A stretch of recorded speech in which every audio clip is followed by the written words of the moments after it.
Hi everybody, hope all is well. So we're continuing our Indisputable Truth book series. We are on page 77 in the third edition of the book. So we just finished, we just finished talking about, the Ipuwer Papyrus, and the idea was that we're basically on the, this whole like section was all about, bringing evidence that the Torah is from God, that no way human being could make up the Torah, and only the creator of the universe could have, given the Torah. And now we did like all kinds of proof, astronomy proofs, biology proofs, prophetic proofs of showing like no way a human being could make the Torah. Now we're on the archaeological proofs, and obviously archaeology, you can't like, that's like actual evidence, and obviously all the other proofs are strong proofs, but archaeology, like, you can't get better than that. That shows the events happen. There's evidence, that those things occurred. A lot of things we know about history now is because of archaeology. We only know certain pharaohs existed because of archaeology. If it wasn't for archaeology, what would we know? So, contrary to what many people did, thought or do think, I don't know, but there's a lot of evidence for Jews being in Egypt. There's actually a book called Pharaoh by Alexander Houle, amazing book. A lot of the content here, I think, stems from that book based off the footnote. And he brings so much evidence showing that the Jews were in Egypt. It's just unbelievable. And obviously I don't think this book presents all the evidence. There's way more than what's written here, but that's the idea. We're trying to bring archaeological evidence that what the Torah is true, the events actually happened. So let's begin. So we just finished the Ipuwer Papyrus showing that the 10 plagues, the most historical Jewish event that's talked about till it's the foundation of Judaism that these 10 plagues happened. We saw the Ipuwer Papyrus describing the events like literally word for word. Now we're on the next proof. Let's again, page 77. So we talked about Epic of Gilgamesh, that proof of Noah, Adam and Eve, Noah and Noah's Ark. Second proof of the archaeological proofs with the Ipuwer. Now we're on proof number 3 on the bottom. 3. Okay. In this section, we demonstrate how the Jewish Bible, okay, the Tanakh, the 5 books of Moses, which the Christians call the Old Testament, but again we say there's no Old Testament, there's no new, there's no old. This one, the Jewish Bible always will apply. Okay, it didn't become old. But in this section, we demonstrate how the Jewish Bible and the oral tradition parallel contemporary evidence. Again, oral tradition means the Jews don't believe that they just got 5 books of Moses. They believe that God gave them the oral law. We explained this earlier when we were in a couple in the beginning of the book, that God gave the Jews the oral Torah, and the oral Torah was all the explanation on the commandments and all the what now today the oral Torah is basically written as the Mishnah, the Talmud, the Midrash, the Kabbalah, and other different works. Those are all the oral Torah written down. So we will demonstrate, we demonstrate how the Jewish Bible and oral tradition, the oral law, parallel contemporary evidence. So archaeological evidence of the ancient Hebrews being in Egypt. So let's go to Bible and Jewish tradition. So this is the image of the book right here. That's the image. So this is Avaris. This is Palacium. Again, whoever is reading the book could follow along themselves. Okay, for the guys on Zoom. All right. So according to the Jewish Bible and Jewish tradition, okay, and specifically Sefer Hayuchsin, Joseph or Yehosef, okay, some people like to pronounce it like that, was appointed viceroy, which is the political position that is second to the throne over Egypt during the reign of King Dayan, 219 years before the Exodus. After correctly interpreting the dream of Pharaoh and forewarning him of the oncoming years of the famine. Okay, so Joseph then initiated the ritual of circumcision. Okay, and the footnote here says it is written by the Khatam Sofer Torat Moshe. He writes that Joseph's intention was to control the population so that there will be enough food. The Kli Yakar says something similar but slightly different. He writes based on Chazal that promiscuity brings famine, and therefore Yosef wanted to correct this in Egypt so that the grains would last. Okay, Genesis 41:55. So basically, what happened? Again, we're going to the story of the Torah. We know in the Torah, and again, this is going to be in a few weeks from now. We're in Parsha, around Parsha Vayishlach. Okay, that there was a famine, and Joseph rose to the top, and he became, second in command. And he made all the Egyptians, the Torah says, if you read this in the Torah, which Genesis chapter 41, 55, okay, that he made all the non-Jews do circumcision. I think it's a Rashi that says that, based off the verse. And now he made the whole population do circumcision among the populace, and then he supplied food to the people of Egypt and neighboring lands throughout the years of famine. So again, why he did that? Again, for population control, because if someone is circumcised, they have less desire to, less animalistic desire to procreate. Not that procreating is a bad thing, but it's a great thing. But obviously, a person, could get out of control, and circumcision kind of limits it, meaning obviously a person will have the drive and desire to have sexual activity even if they have circumcision, but it won't be as crazy as, like, someone who doesn't have it. That's why what's one of the many reasons for circumcision. And the idea is also that promiscuity brings famine. So the fact that he made them do brit milah, to control that area, to do circumcision, obviously limits promiscuity, those kind of acts, and therefore God won't bring famine because there's less promiscuity. Whatever, that's two different ideas, but the idea is that Joseph did that, and among the populace, and supplied food to the people of Egypt and the neighboring lands throughout the years of the famine. Joseph set up his office in an area called Goshen, which is known as Pelusium. Okay, Goshen is Pelusium, which is near Avaris, which is an ancient Egyptian city in the north of Egypt, according to Jewish oral tradition. Okay, and um, and he remained viceroy until he died at the age of 110. According to Jewish oral tradition, the famine returned later after the death of Jacob, which is Joseph's father. Fine. Now that's the oral Torah and the written Torah. Now, what is the contemporary, evidence of the time state? Ancient Egyptians record a king. Ancient Egyptian records refer to a king called Pharaoh Djed Kare, whose viceroy was called Ptah. Ptah. I don't know how to say it. Ptahhota. Hotep. Petatep. Petotep. I don't know how to say it. It's very okay. It's like an ancient Egyptian name. Okay, Pth. Okay, Hotep. Okay, who lived until the age of 110. So Joseph lived 110. There was a pharaoh who, a viceroy who lived to 110. On the pathway to the pyramid of the kings after Pharaoh did Djed Kare, okay, it depicts starving foreigners seeking provisions from Egypt. Again, so we know at the time of Joseph, there was a big famine and everyone came to Egypt. There is also a picture at the tomb of Saqqara, and Saqqara is the name of a place in Egypt, and the following period, which shows men being circumcised. So if you look at the book right here, again, the image is cut off for modesty reasons because these guys are holding these guys' hands down.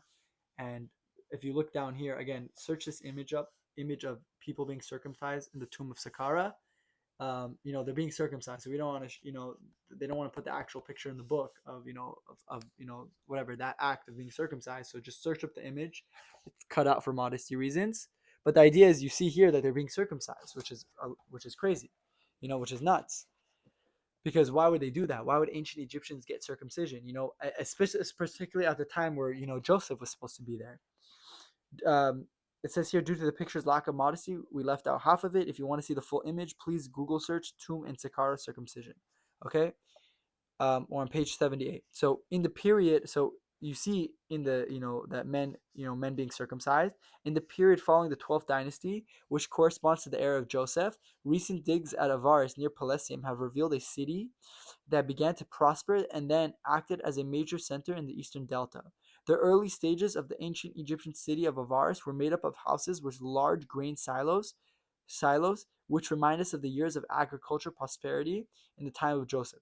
Additionally, at the end of that period, about 200 years later, large death pits have been uncovered that show signs of a deadly plague, which identifies with the plague of the firstborn. Okay, fine. That's one okay, now we're on the next kind of there's a lot of subcategory proofs to section number 3 of Jews being in Egypt. So Bible and Jewish tradition. According to the Jewish oral tradition, 210 years after Jacob came down with his family to Egypt, the Exodus took place.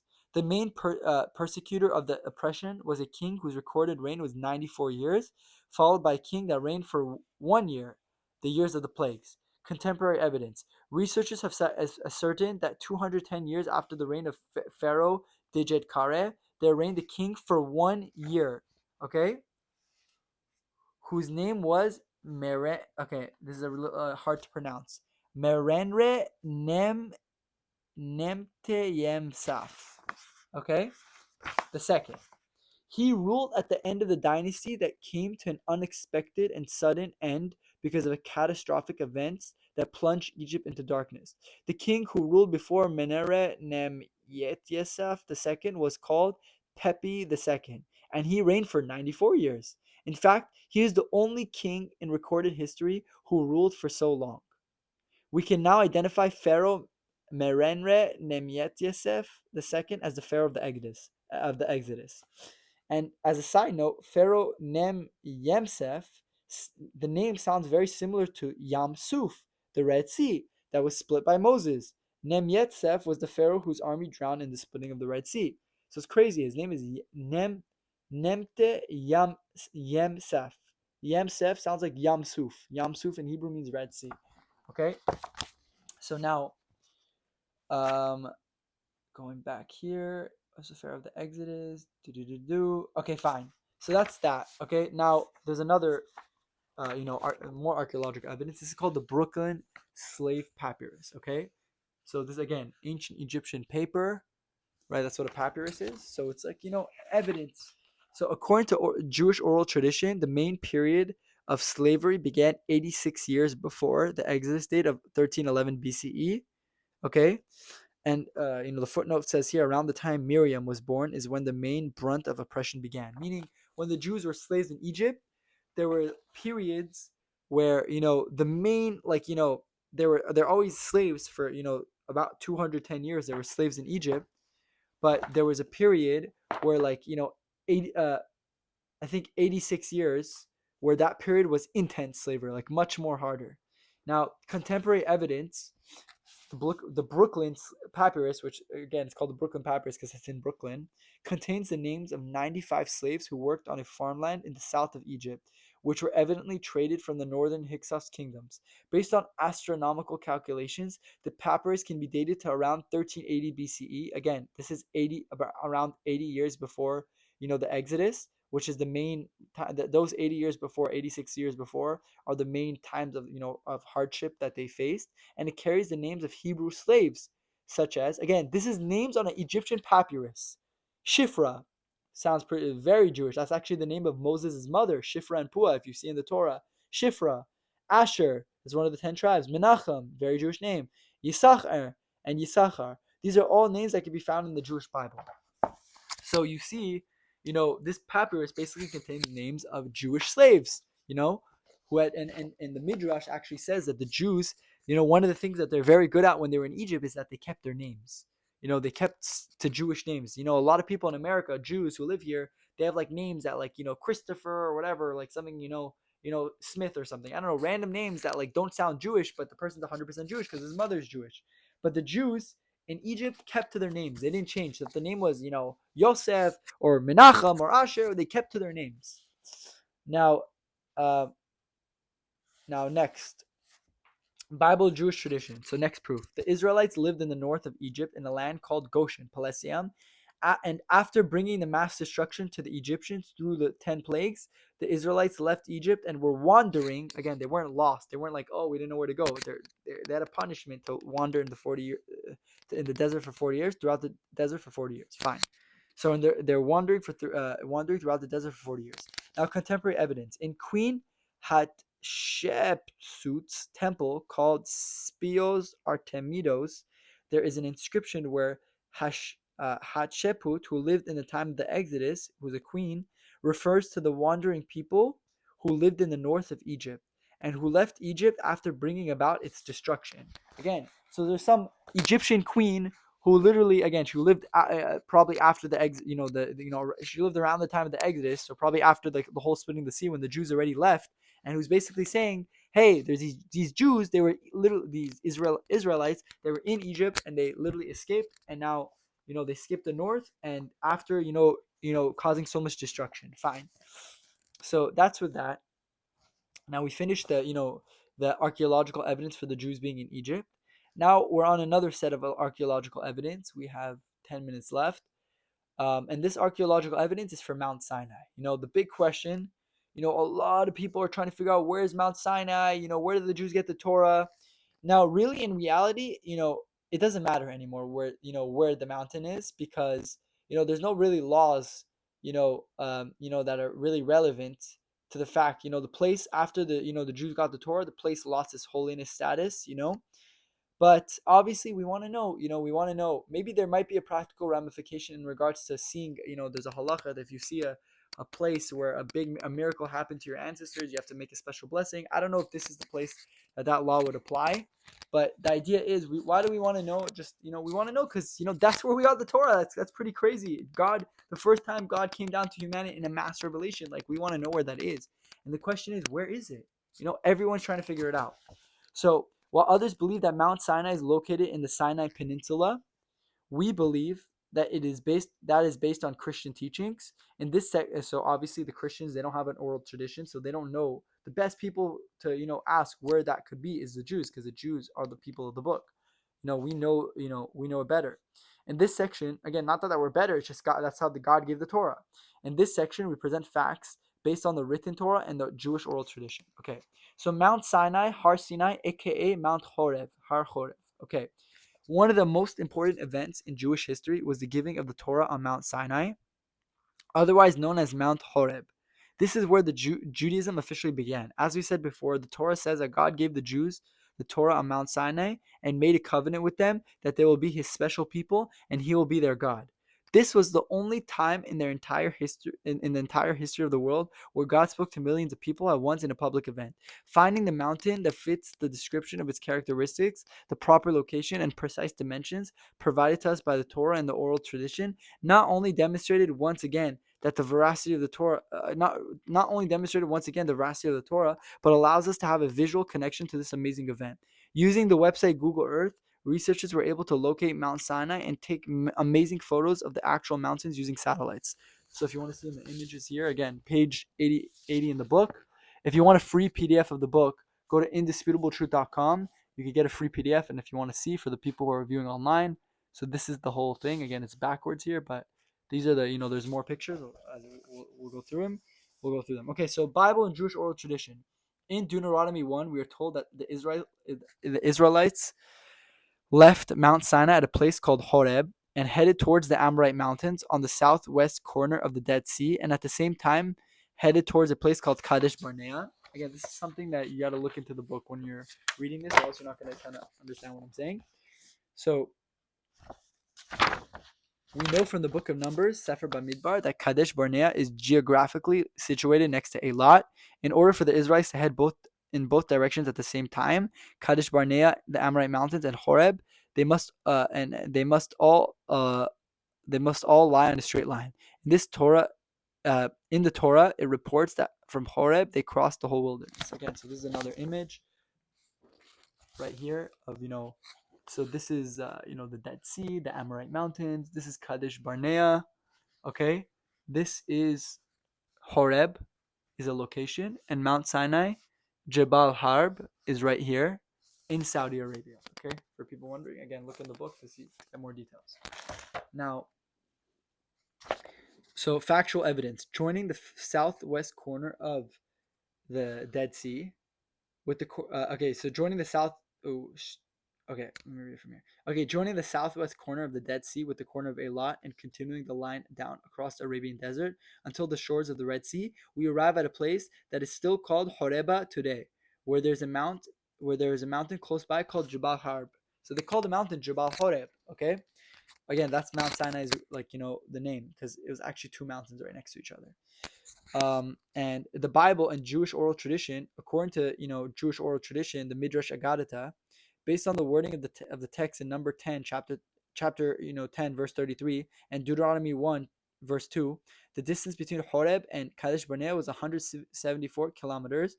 Additionally, according to the Jewish oral tradition, based on the wording of the text in Numbers 10:33, the distance from Horeba until The corner of the Dead Sea was 342 kilometers. Factual evidence: there are precisely 174 kilometers from Horeba to the top of the Gulf of Aqaba, next to Eilat, which is right next to the Kadesh Barnea, and there are precisely 342 kilometers from Horeba until the corner of the Dead Sea. Again, see the image to see what I'm talking about here. Okay. All right. The Bible and Jewish oral tradition. Okay, and we're almost done with this section here. Let's see how much we got. Yeah, we're almost done. Okay. According to the Bible, at Horeba, there is a mountain called Mount Horeb, Mount Sinai.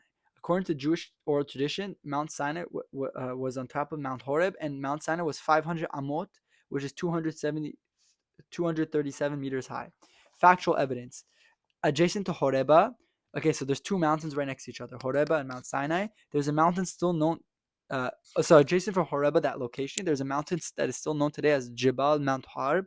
On top of the mountain, there is another mountain that can be discerned through the study of the symmetry of contour lines. The contour lines show the shape of the mountain at a given height. You can see that the mountain takes on the form of an asymmetrical cone around 720 meters, with the highest point being around 1960 meters.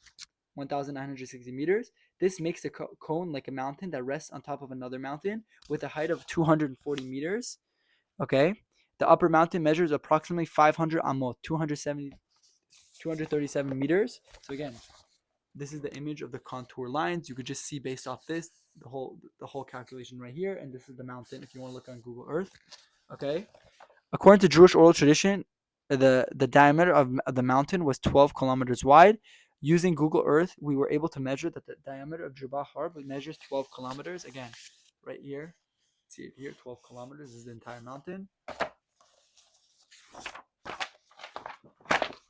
Okay, the Bible. According to the Bible, at the top of according to the Torah, according to the Bible, at the top of the mountain there were bushes, and at the very top there was a cave and an easily noticeable breach gap in the rock, and a river, right? It says in Deuteronomy chapter 9, verse 21, coming down from the top of the mountain. So if you look at the images here, you see there's a dry riverbed pointing to what the verse said in Deuteronomy, that there was a river coming down. There's bushes, there's a cave, and there's a breach in a rock. Okay? Factual evidence: at the summit of Jebel Harb, there's a cave, and easily noticeable breach in the rock behind it, a riverbed coming down from the top, and low bushes along the incline. Again, you can see from here, there's a better image. Here's the dry riverbed, the breach in the rock, the cave, and the bushes. Okay, that's the view from the top of the mountain. Okay. The Bible and Jewish oral tradition. According to the Bible and the Jewish oral tradition, Seder Olam, at Rephidim, which was located right next to Mount Sinai, Horeb, there was an expanse of dirty water. Just next to Jebel Horeb, there's a large muddy lake about 0.6 kilometers in length. Again, so the oral tradition is basically telling us what we should be seeing next to, next to it. Okay, the Torah tells us that at national revelation on Mount Sinai, there were about 3 million people, men, women, and children, who heard the voice of God. We see from the pictures on the left and below that the surface in front of Sinai is mostly flat and also had enough room for about 3 million people to stand. You got to measure, obviously, the kilometer using Google Earth, but the idea is this is the area. So this was the mountain, Mount Sinai, and this was the location. It's mostly flat land where all the Jews were standing, and seeing that God, Moses go up the mountain, God speak to them. This is the whole, area, again, from a different view. So that's Mount Sinai. This is the whole runway here. Mount Sinai is here. This is the whole runway here. Fine. So let's finish here with this section, okay? So just to summarize, we basically went through the archaeological evidence for the Jews being in Egypt. We explained how there's the area they're in was called Avaris, Palestium, which we call Goshen. There's tombs describing Joseph, how he was there, and how how he did circumcision. There's a Brooklyn slave papyrus. There's Queen Hatshepsut's temple where she describes the Jews. And then we brought evidence for Mount Sinai, where Mount Sinai is, that it's in Saudi Arabia. The whole process, why that's important. Again, that's in a major historical event for us of where it is, so we'd like to know where that location is.